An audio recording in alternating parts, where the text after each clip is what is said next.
Maury is retiring. Fathers ditching potential parenthood everywhere are mourning as they are no longer going to find out that they are not the father. This is very sad. When you really think of like cultural staples, it's weird to think, but it's like Bob Barker when he was alive was Bob Barker, right? Price is Right. He's not still around, right? Bob Barker? Does anybody know if Bob Barker? Died. No, he died. He passed away. So you think of like these shows that were part of the sick day routine you had when you were a kid. And that's what I think of is a lot of shows like this. And everyone knows who Maury is. It's like if you were to say... Okay, you keep saying Maury, but I always heard it pronounced Maury. I say... Is this a regional thing? No, I said Maury too. Is this your Minnesotan accent? I said Maury too, but I'm like saying it as reading it, so I'm like pronouncing it. No, it's fine. I would say Maury. Sure. But I honestly have no idea how it's pronounced. It's Maury. It's Maury. Oh, But okay. it just the spelling looks weird to me. So, but when you really think of dysfunctional people on television, you think of him and Jerry and Jerry Springer. Yeah. Oh, by the way, this is a Timcast article from Michael. So it says after more than 30 years, famed daytime talk show host Maury. Yes. Povich. I think it's Povich. Is retiring with the final episode of Maury scheduled to air in September. On Monday, November, NBC Universal confirmed the upcoming retirement of the 83-year-old television host. Given how much work I'm sure goes into doing that job, he's got to have a strong work ethic. Brett's like, I want to retire next year. Yeah. I don't know how this guy did it. I don't know how the hell the guy did it for that many years, I tell you. Isn't he like highly stressed out too? Because like there's some people who get upset about the test results. Well, I'm sure the dude's 83. I'm sure, and any stress in your 80s is not good for you. Like fans can be sure the older episodes of Maury will live on after NBC said the show has thousands of lively, entertaining, and dramatic episodes that will continue to be successful in daytime for years to come. The question is, do they replace him with someone?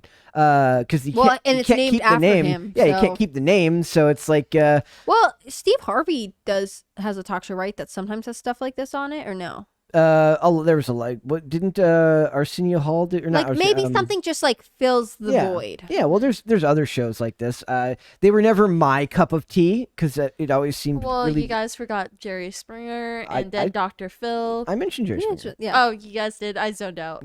My bad. Okay, so over us. In a statement, Maury said, "I'm so proud of my relationship with NBC Universal and all of those who worked on the Maury show, but I occasionally tell my guests on Maury, enough already."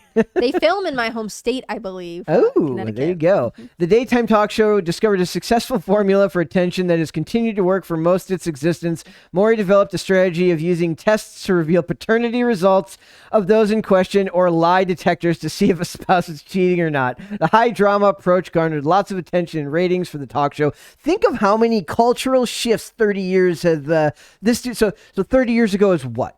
What year would 30 years ago be? That would be the 90s. That's scary to think of, right? Brett just had a heart attack. It's like when think of when you were born. How old you are. There's all those memes of like it's like I think of the 30 years ago and I think of the 70s. Yeah. I don't know why that killed you. But like that makes sense, right? Like you're like just over 20, so 20 years ago is about the time. I don't know why that killed me, but. I'm not calling him old. I'm just calling time relevant.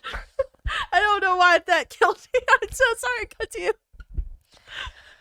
Yeah. I do feel like it's the end of an era. Like I do remember when Oprah... I did just get called old. That's not what that was. I'm calling time relevant to one's age. I just gave you a math hack there. The thing the show is canceled. So dramatic. Brett's retiring. I am. No, but what I was going to say is like this kind of reminds me in some ways of when Oprah retired. Yeah. And then sort of didn't retire, but then like mostly retired. And they always come back to do other shows, and it's like and she has like a couple of other network things. Like she owns her own network. Yeah, and her own magazine and stuff like that. But like when she retired, people were like, what happens now? And Ellen kind of filled her place as like the talk show person. And Ellen seems to be on the outs or is not officially over. I don't remember. What was the other one? Was daytime Regis and Kathy Lee, and then it became Regis and Kelly, and then Kelly and someone somebody else. So it's like it becomes like a dynasty, but that's like a name of a show. The show is a regular name. This is just his name. Yeah. Now maybe what he wanted to do was have a kid, name him Maury Jr., and then Maury Jr. can take over for him. I kind of want to know, does he have a son? Let me search. You have a device in front of you that has basically the summation of all human knowledge. I get it. Fingers, keyboards, key type. It's hard You typing. can figure it out. So it says, he missed his chance. He has a son named Matthew. That's it. well, maybe the M logo could stay. They could lie and say Matthew's middle name is Maury, and he can be Matthew Maury Povich. Before venturing into the world of talk shows, Povich was a television journalist. He anchored multiple local news shows in major cities across the nation, including Chicago, Los Angeles, San Francisco, and Philadelphia. Those are all heavy markets. So he wasn't like, he's like a real person. yeah, he's like he wasn't doing like small town America or like some second, he wasn't even doing St. Paul or Minneapolis. He was doing Chicago. So it says Povich's city anchor in Los Angeles was, his co-anchor was Connie Chung. They're married, right? Yes, married in 1984. You learn something new every day. In 1986, he took the spot as the host of the entertainment show's A Current Affair. In 1991, he launched the Maury Povich Show with Paramount. The show moved to NBC Universal. So he has had a long, illustrious career of giving a lot of men great news that they are, in fact, not the father, and making a lot of women sad when they find out that the guy is not the father, and that they never seem all that happy when they find out who is the father either. And the lie detector thing was, we should do that here. We should all take lie detector tests. I'm down. What? Why? I mean, sure, but like, why? Actually, it would be an awful idea here. Miracle, we've Yes. got one more topic, and I think this one will make you very happy.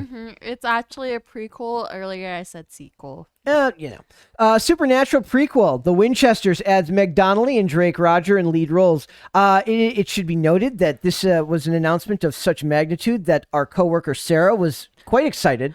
She wanted me to pass along this message, so Sarah said, Jason Ackles, she loves you, and she wants to meet you and hug you. And then the guy... I don't know who Jason Ackles is, but Jensen Ackles. My bad. I can't get names right. Okay, keep going. And also the guy who played Lucifer, please come on the show. Tom Ellis. Thank you. Happy Please to come help. on the show. Yep. So she would be very happy if you were to do that. So make our coworker Sarah very happy by I would be happy. Come too. on, Jensen. Jensen's a great name. Yeah. Well, he's playing as the boys' version of Captain America. You know, originally he was supposed to be the role of Captain America, but then they said nah I thought and gave that it was- to Chris Evans.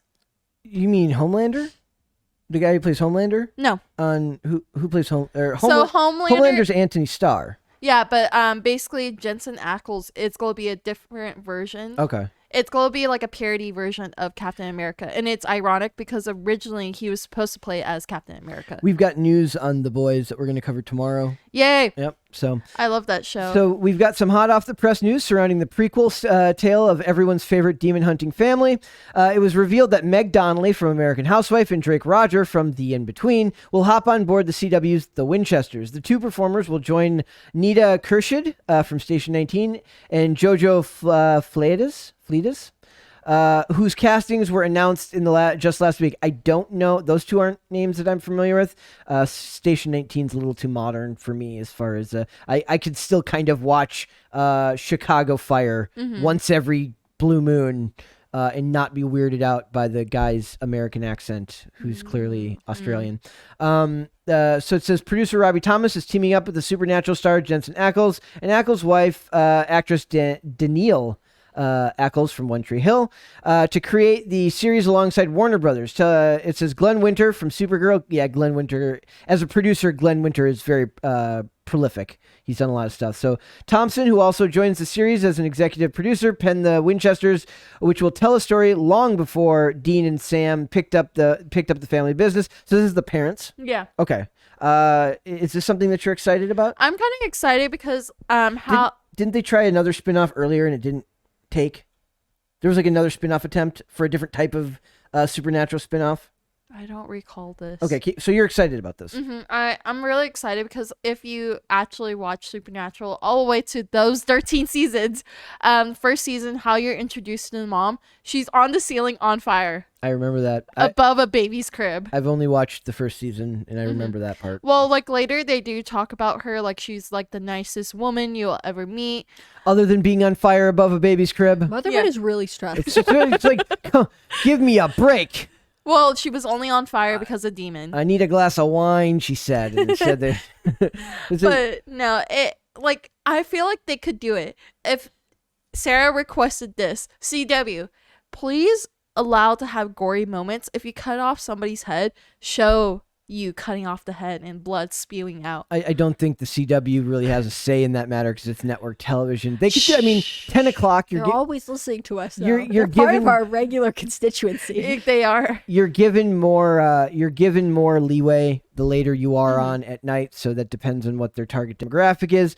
Theoretically, if they're making a prequel, they're involved with a show that's already out there. Their target audience should be people who already watched this show. So theoretically, they could go on later at night and not have to worry about the kiddos being put to bed. I don't know how much that, leeway that gives them for what they're allowed to show, but I don't think they're allowed to be shown that much, but you never know. So it says, made famous by a run on ABC's. Oh wait, it's talking about the mom here. It says John is searching for some answers and looking into his father's past. He'll stumble upon an unbelievable truth surrounding his family ties. Made famous by a run on ABC's series American Housewife, Donnelly will soon be appearing in American High School Musical. They're doing more High School Musical. No, this is actually a TV show that they're talking about. High School Musical, the series. Yeah, it's a TV show on Disney Plus. Too many words for me. Yeah. High School Musical, the musical, the series. The 21-year-old will also join the leading cast and production team of the Disney Channel original movie Zombies, which will be the third installment in the musical dramedy franchise. Meanwhile, Rodger is on the call sheet for the upcoming film Quiet in My Town, which will appear alongside Mark Blucas. Mark Blucas is fantastic, and so is Brian McNamara. Most recently, the actor starred in Paramount's Supernatural Romance in The In-Between.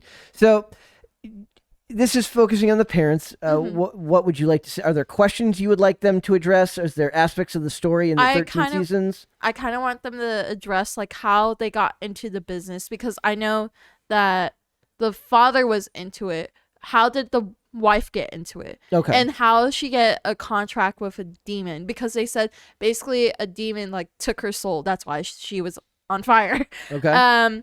I kind of want them to talk about it more. I think they did talk about it, but I forgot it because it's within like the season. But still, it'd be cool for them to show it the actual way it happens. Same with like how how the dad got in the business. It would be cool to actually see it happen, because like if it's done well enough. If you actually do watch Supernatural, it's better than Fast and Furious when they talk about family. I don't know about all that. Dom Toretto is okay. Okay, well maybe. I don't know. Well, like to me, it seems better when they talk about family, because usually they work a dangerous job. They're hunters. The Fast and the Furious dudes went to outer space in cars. I don't know what you're talking about. Dangerous. But as a counterpoint, Supernaturals has Jared Padalecki, who was Dean on Gilmore Girls. So that wins automatically. If I have to be the tie-breaking vote here, let me add some. Fair enough. Some oblique information. Miracle's the one who brought up Hey, I'm the king of bringing up oblique, seemingly pointless information. They fought Lucifer and they fought God and killed him. Lucifer, played by Mark Pellegrino, who is everyone here is a very big fan of. Yes, but basically, I feel like they talked about family really well, because like, again, like a lot of their members will die because each creature will hunt you down, because that's the nature of creatures. They'll hunt you down because of revenge. So slowly they'll lose family members, but the closest family they'll have is like other people in the hunting business. So I want to see the father like get connections to other people, because Dean and Sam in Supernatural, they had a guy who was like their father figure, the guy that says "idjit." I love him so much, and he was like alive for a good while of the season until they killed him off. It was like a big thing. Everybody cried because you will never hear him call anybody idjits anymore. That's too bad. And like he's like pure Americana right there. Okay. Hey, I like it. I like it already. That's a good idea. Is this one of the, so do you think you'll watch this when it comes out? I'll give it a try. Yeah. Okay. Yeah, maybe you can keep us informed, because I imagine that as somebody who's not watched the show, or at least has not watched many seasons of it. Sarah and I will binge it. There you go. For me, you know what? All this honestly makes me want to do is rewatch Grimm. Grimm is so good. I'm like rewatching it, and I love every single moment of it. Yep. I'm on this. I think I'm on season 2. I would love to see Silas Ware in more stuff. Who? The guy who plays the he's married to the girl. The not the main characters. The Bloop Bod. Oh yeah. Yeah. Oh my goodness. I kind of want him to play as somebody. I don't know which character yet. He has a very interesting look. Mhm. He doesn't look like a traditional celebrity. He's very he looks like a dude who'd be working at a comic shop. If a dude at a comic. Oh, he should he's play like as halfway Wolverine. That's a good idea. He should play as Wolverine because he did play it as the Bloop Blob. Wow, she's actually right about that. Mhm. He's got this weird look where he like if the dorky dude at the comic book shop was actually just secretly really really handsome. He's both handsome and Dorky looking at the same time. Not even dorky. He looks kind of like dorky, disheveled, but also weirdly good looking in a way. Okay. I don't know how else to put it. But But it's like you can totally tell like somebody who had been casting movies and television for years probably saw him and was like, this look. I don't know what this look is. There's something about Like, this guy. I heard I remember somebody was talking about like there's actors who like they get like an agent will come up to them. They're like, you're gonna grow into that face. You're gonna find your work in like 10 years. You're gonna be gold. That's so funny. So like he's like one of those dudes where like I he feel like looks good without a beard and with a beard. So if he wanted to play as Logan without a beard, it's weird for him. I think he looks weird without a beard. I think he look like give him a little bit stubble, then he looks fine. Fair enough. Yeah. Well, but he's if I remember correctly, that dude's really tall. So Yeah, he's like the opposite of Yeah, Wolverine. as we learned, Wolverine is supposed to be 5'3". In case anyone didn't get that memo, it was brand new information to me. blew her mind. So Yeah. we got a little bit off topic there at the end. We should have a show called Off Topic where we just start with one thing and then people have to Just see guess where we end and up. just people have to guess what the hell they're going to end up talking about. That We would be should kinda just funny. do that and then have Pop Culture Crisis After Dark. Pop- just off culture crisis. Off, I feel like it has a title like Down the Rabbit Hole or something like that. Like, or it's just called Off Crisis. There you go. That's what we can call that's it. funny. Oh, by the way, you know how like everybody, every group, like if you have like a podcast or something, you have to give like your fans names. You know, every The Poppies. yeah. Oh. You know what I'm talking about. Yeah, Like, but Yeah. That's the name of them. They're Poppies. They're poppies? no, for us, it would clearly be the crisis actors. No. That one's so long though. That's too long. Poppies, because poppy flowers actually like pop out everywhere. Same thing like That's how pop you make culture. opium too. Okay. And pop culture is the opioid for the masses, right? Exactly. Perfect. Technically, I think they say that about baseball, but Well, I'm only saying like they're like little poppy flowers because like poppy flowers like pop out like randomly. They're considered wildflowers. That's why they're California's national flower. But they're the prettiest things ever, and I think you guys are all. was that a subtle like California being r/not like other states? Like, we're the wild We're flowers. so good. They pop out, they're just so random. We're just so fun and different, says California. Sorry. But no, I just want to call them poppies because pop culture pops everywhere. Like you can never escape from them, and you guys just popped them to our lives. There you go. That was What you perfect. doing there? That was perfect. Thanks for watching this clip, guys. If you want to see full episodes or follow us on social media, links are in the description below. Bye. Bye.